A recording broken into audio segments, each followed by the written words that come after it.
ನಾನು ನಿಮ್ಗೆ ಈ ವಿಷಯವನ್ನು ತಿಳಿಸುವ ಮೊದಲು ಒಂದಿಷ್ಟು ವಿಚಾರವನ್ನು ತಿಳಿಸ್ಬಿಡ್ತೀನಿ. ನಮ್ಮ ಕರಾವಳಿಯ ಪ್ರದೇಶಗಳು ಉತ್ತರ ಕನ್ನಡ, ದಕ್ಷಿಣ ಕನ್ನಡ ಹಾಗೂ ಉಡುಪಿ ಮತ್ತು ಮಂಗಳೂರು ಅಂದರೆ ದಕ್ಷಿಣ ಕನ್ನಡವನ್ನು ನಾವು ಧಾರ್ಮಿಕತೆಯ ಸ್ವತ್ತು ಎಂದು ಕರೆಯುತ್ತೇವೆ. ಕಾರಣ ಏನು ಗೊತ್ತಾ? ಅಲ್ಲಿ ನಡೆಯುವಂತಹ ವಿಶಿಷ್ಟ ಹಬ್ಬಗಳು, ಅಲ್ಲಿಯ ಶೈಲಿಗಳು, ಅಲ್ಲಿಯ ಧಾರ್ಮಿಕತೆಯ ವಿಶಿಷ್ಟ ಎಲ್ಲಿಯೂ ನಡೆಯದಂತಹ ಒಂದು ಆಚರಣೆ, ಅದು ಧಾರ್ಮಿಕತೆಯ ಹಬ್ಬ ಎಂದೇ ಕರೀಬೋದು. ಅದು ಕೋಲ.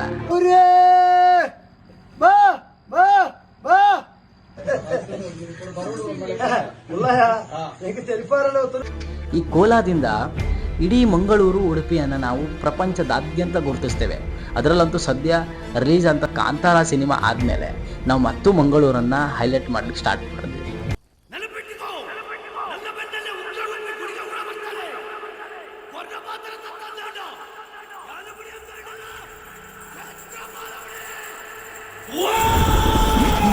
ಕಾರಣ ಏನು ಗೊತ್ತಾ?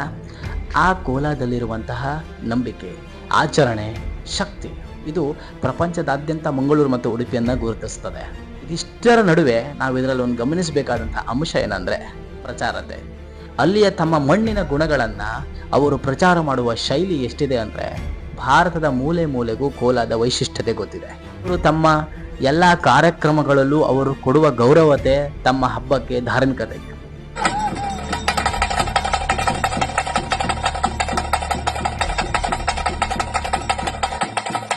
ಅದೇ ರೀತಿಯಾದ ಧಾರ್ಮಿಕ ಶೈಲಿಯು ನಮ್ಮ ಉತ್ತರ ಕನ್ನಡ ಜಿಲ್ಲೆಯ ಭಟ್ಕಳ ತಾಲೂಕಿನಲ್ಲೂ ಇದೆ.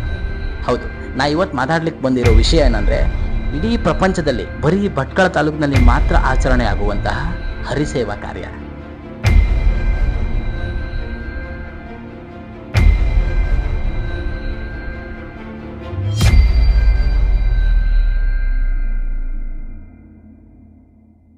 ಈ ಹರಿಸೇವಾ ಕಾರ್ಯ ಇಡೀ ಪ್ರಪಂಚದಲ್ಲಿ, ಅದರಲ್ಲೂ ಭಟ್ಕಳ ತಾಲೂಕಿನಲ್ಲಿ ಮಾತ್ರ ಆಚರಣೆಗೊಳ್ಳುತ್ತೆ. ಇದು ಕುಟುಂಬದವರು ತಮಗೆ ಕಷ್ಟ ಬಂದಾಗ ಹರಕೆಯಾಗಿ ಹೇಳಿಕೊಳ್ಳುವುದು, ಅಥವಾ ಹಿಂದಿನ ಪೂರ್ವಜರು ಹರಕೆಯಾಗಿ ಹೇಳಿಕೊಂಡದ್ದು ಬಾಕಿ ಇದ್ದರೆ ಈಗಿನ ವಂಶಸ್ಥರು ಅದರ ಹರಕೆಯನ್ನು ಪೂರ್ಣಗೊಳಿಸ್ತಾರೆ. ಆಶ್ಚರ್ಯವೂ ಏನೋ ಗೊತ್ತಿಲ್ಲ, ಈ ಹರಿಸೇವಾ ಕಾರ್ಯ ಮಾಡಿದ ನಂತರ ಅವರ ವ್ಯಾಪಾರಗಳಲ್ಲಿ ಉನ್ನತಿ ಹೊಂದಿದ್ದು ಇದೆ. ಆದರೆ ಈ ಹರಿಸೇವಾ ಕಾರ್ಯ ಮಾಡುವುದು ಅಷ್ಟೊಂದು ಸುಲಭದ ಮಾತಲ್ಲ.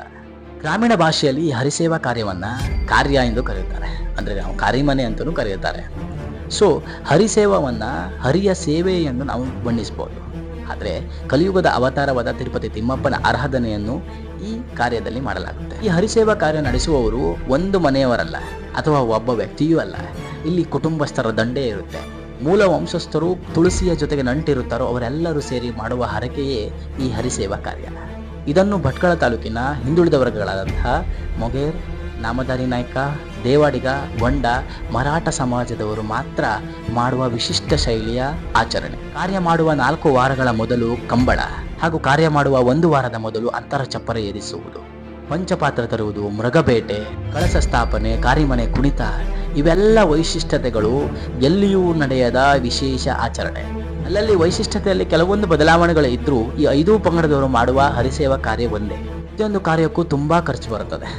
ಈಗಿನ ದುಬಾರಿ ವೆಚ್ಚದ ವರ್ಷಗಳಲ್ಲಿ ಪ್ರತಿ ವರ್ಷ ಏರಿಕೆಯಾಗುವಂತಹ ವರ್ಷದಿಂದ ವರ್ಷಕ್ಕೆ ಅದರ ವೆಚ್ಚವೂ ಜಾಸ್ತಿ ಆಗುತ್ತದೆ. ಏನಿಲ್ಲ ಅಂದರೂ ದೊಡ್ಡ ಕಾರ್ಯಕ್ಕೆ 20 ಲಕ್ಷ ಅಂತೂ ಬೇಕೇ ಬೇಕು. ಇದರಲ್ಲಿ ಇನ್ನೊಂದು ವಿಶೇಷತೆ ಅಂದರೆ, ನಡೆಯುವ 5 ದಿನವೂ ವಿಶಿಷ್ಟವಾಗಿ 5 ರಿಂದ 6 ಸಾವಿರ ಜನ, ಅದಕ್ಕಿಂತಲೂ ಹೆಚ್ಚು ಜನ ಅನ್ನ ಸಂತರ್ಪಣೆ ಅಥವಾ ಊಟ ಮಾಡೇ ಮಾಡ್ತಾರೆ. ಇಲ್ಲಿ ಮುಖ್ಯವಾಗಿ ಗಮನಿಸಬೇಕಾದ ಅಂಶ ಎಂದರೆ, ಅಂತರಚಪ್ಪರದ ಸುತ್ತಲೂ 5 ದಿನದ ಕಾರ್ಯಕ್ರಮದಲ್ಲಿ ಕೆಲಸ ಮಾಡುವಂತಹ ಸ್ವಯಂ ಸೇವಕರು 1 ರೂಪಾಯಿಯನ್ನು ತೆಗೆದುಕೊಳ್ಳದೆ ಉಚಿತವಾಗಿ ತಮ್ಮ ಹರಿಸೇವೆಗೆ ಕಾರ್ಯವನ್ನು ಮಾಡುವುದೇ ಮುಖ್ಯವಾಗಿ ಗಮನಿಸಬೇಕಾದ ಅಂಶವಾಗಿದೆ. ಕಾರ್ಯಸೇವೆಯನ್ನು ಮಾಡುವವರು ಯಾವ ಜಾತಿಯವರಾಗಿರ್ತಾರೋ ಅದೇ ಜಾತಿಯಲ್ಲಿ ಒಬ್ಬ ದಾಸಿ ಇರುತ್ತಾರೆ, ಕಳಸ ಹೊರುವ ದಾಸಿ. ಅವರೇ ಈ ಕಳಸವನ್ನು ಹೊರುತ್ತಾರೆ.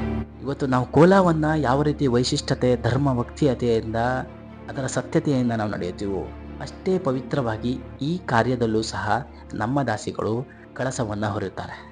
ಇಲ್ಲಿ ನಾವು ಗಮನಿಸಬೇಕಾದ ಅಂಶ ಏನಂದರೆ ಪ್ರಚಾರತೆ. ಹೌದು, ಇದನ್ನು ಪ್ರಚಾರ ಮಾಡಿ ನಾವು ಕಂಪ್ಯಾರಿಸನ್ ಮಾಡಿ ಪ್ರಚಾರ ಮಾಡಿ ನಮ್ಮನ್ನು ನಾವು ಹೊಗಳಬೇಕನ್ನೋದು ಅಲ್ಲ, ಆದರೆ ನಮ್ಮ ವೈಶಿಷ್ಟ್ಯತೆಯನ್ನು ಪ್ರಪಂಚದಾದ್ಯಂತ ತಿಳಿಸಬೇಕು ಅನ್ನುವ ವಿಚಾರ ಇದರಲ್ಲಿ ಗಮನಿಸಬೇಕಾದದ್ದು. ಯಾವ ರೀತಿ ಮಂಗಳೂರಿನಲ್ಲಿ ಧಾರ್ಮಿಕತೆಯಲ್ಲಿ ನಡೆಸುವ ಕೋಲ ಇಡೀ ಜಗತ್ತು ತಿರುಗಿ ನೋಡುತ್ತದೆಯೋ ಅಷ್ಟೇ ವೈಶಿಷ್ಟ್ಯತೆ, ಅಷ್ಟೇ ಭಕ್ತಿ, ಅಷ್ಟೇ ಶ್ರದ್ಧೆ ಈ ಹರಿಸೇವಾ ಕಾರ್ಯದಲ್ಲೂ ಇದೆ. ಪ್ರಶ್ನೆ ಇಷ್ಟೇ, ಕೋಲಾದಷ್ಟೇ ಮಹತ್ವ, ಅಷ್ಟೇ ಶಕ್ತಿ, ಅಷ್ಟೇ ಶ್ರದ್ಧೆ ನಮ್ಮ ಹರಿಸೇವಾ ಕಾರ್ಯದಲ್ಲೂ ಇರುತ್ತೆ. ಕಳಶ ಹೊರುವ ಸಮಯದಲ್ಲಿ ಅಲ್ಲಿ ಮೂಡುವಂತಹ ಭಕ್ತಿ ಭಾವೈಕ್ಯತೆ ಮತ್ತೆಲ್ಲೂ ಮೂಡುವುದಿಲ್ಲ. ಅಂತಹದ್ದೇ ಶ್ರೇಷ್ಠತೆಯನ್ನು ನಾವು ಪ್ರಚಾರ ಮಾಡಬೇಕಾಗಿದೆ. ನಮ್ಮ ಮಣ್ಣಿನ ಈ ಗುಣದ ಧಾರ್ಮಿಕತೆಯನ್ನು ನಮ್ಮ ಜಗತ್ತಿಗೆ ತಿಳಿಸ್ಬೇಕಾಗಿದೆ. ಸೊ ಇದಕ್ಕೆ ನಾವೆಲ್ಲ ಕೈ ಜೋಡಿಸ್ಬೇಕು. ಎಲ್ಲಿ ಹರಿಸೇವಾ ಕಾರ್ಯ ಆಗುತ್ತೋ ದಯವಿಟ್ಟು ನಮ್ಮ ಹತ್ತಿರ ಇರೋರು ಅಲ್ಲಿ ಹೋಗಿ ಅಲ್ಲಿಯ ವೈಶಿಷ್ಟ್ಯಗಳನ್ನು ತಿಳಿಸಿ. ಒಂದು ಕುಟುಂಬದವರು ಸತತ 6 ತಿಂಗಳ ಪರಿಶ್ರಮ ಹಾಕಿ ಒಂದು ದಿನ ಕಳಶ ಹೊರುವ ಸಮಯಕ್ಕೆ ಕಾಯ್ತಾ ಇರ್ತಾರೆ. ಅಲ್ಲಿ ಮೂಡುವಂತಹ ಭಾವನಾತ್ಮಕ ಕ್ಷಣಗಳಿಗೆ ನೀವು ಪಾತ್ರರಾಗಿ, ನೀವು ನೋಡಿ, ಹಾಗೆ ಹೆಚ್ಚೆಚ್ಚು ಪ್ರಚಾರ ಮಾಡಿ. ನಮ್ಮ ಮಣ್ಣಿನ ಸ್ವತ್ತನ್ನು ನಾವೆಲ್ಲ ಕಡೆ ತಿಳಿಸೋಣ. ಈ ಹರಿಸೇವಾ ಕಾರ್ಯದಲ್ಲಿ ಕುಣಿತ ಅಂತ ಒಂದು ನಡೆಯುತ್ತದೆ. ಅದು 5 ಜಾತಿಯ ಪಂಗಡಗಳು ವಿಶಿಷ್ಟವಾದಂತಹ ಹಾಡಿದೆ. ಹೈದಾರಾನ್ ಗೋವಿಂದಂದ ಶುರುವಾಗಂತಹ ಈ ಗೀತೆ 5 ಪಂಗಡಗಳಲ್ಲಿ ವಿಶಿಷ್ಟವಾಗಿ ಗೀತೆಗಳನ್ನು ರಚನೆ ಮಾಡಿದ್ದಾರೆ. ಇವೆಲ್ಲವನ್ನು ಮುಂದಿನ ದಿನದಲ್ಲಿ ನಿಮಗೆ ಉಲಂಕುಷಿತವಾಗಿ ನಾನು ತಿಳಿಸ್ತೇನೆ. ನಮಸ್ಕಾರ.